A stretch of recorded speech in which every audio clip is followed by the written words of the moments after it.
Здравствуйте, ребята!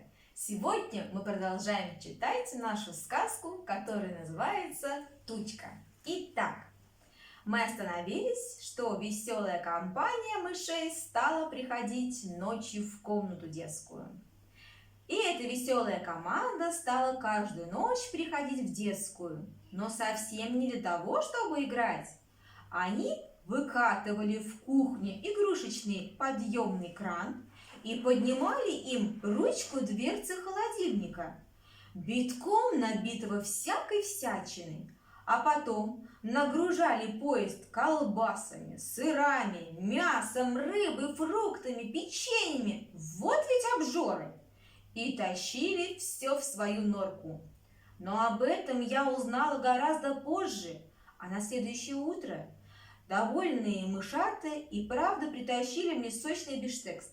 Дни шли за днями, я понемногу выздоравливала и, наконец, отважилась прогуляться. Я вышла в сад, но там пахло снегом и было очень холодно. Пришлось вернуться в дом. Я вернулась в дом, прошлась по комнатам, заглянула в детскую, в чулан, потом на кухню. Сразу захотелось есть, но мисочка моя стояла пустая. Пришлось дожидаться очередного бифштекса от мышей. Так прошел день, потом другой, третий, а хозяева меня больше не кормили. Птичка, которая видела, что я ничего не понимаю, однажды прочирикала из клетки. «Сходи-ка ты к полкану, он объяснит тебе, что к чему». «Помоги мне, полкан, может, хоть ты знаешь, почему уже неделю меня никто не кормит?»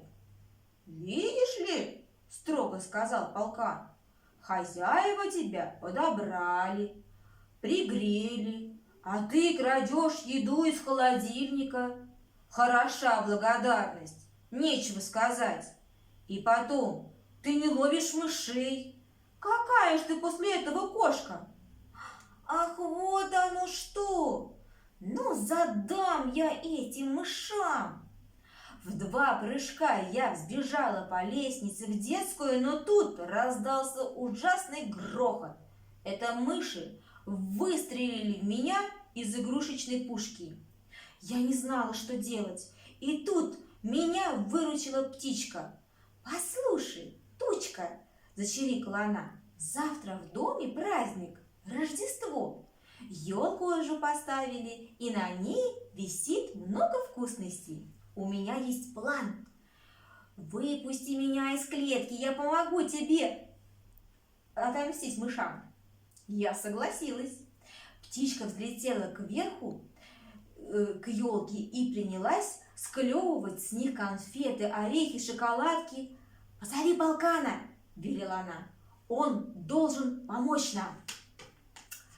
Птичка попросила полкана снять клетку со столика и поставить ее на пол.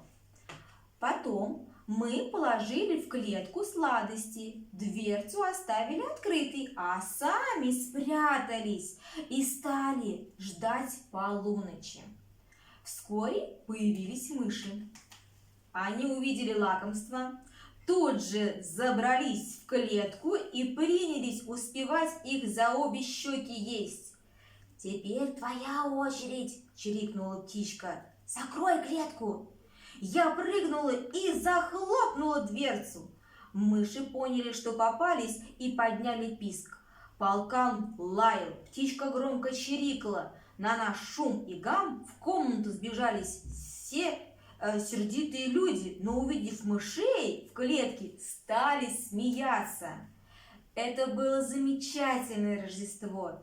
Все меня хвалили, гладили, чесали за ушком и кормили вкусняшкой. А что же с мышами? Я подошла к клетке, выгнула спину, распушила хвост, а потом зашипела изо всех сил. Тут полкан отпер клетку, и мыши со всех ног кинулись в рассыпную. Стоит ли говорить, что больше они никогда не появлялись у нас в доме? Вот так проучили мышей. Хорошая сказка? Да. Очень поучительная. А вам, ребята, если понравилась эта сказка, пишите в комментариях. Все, пока-пока!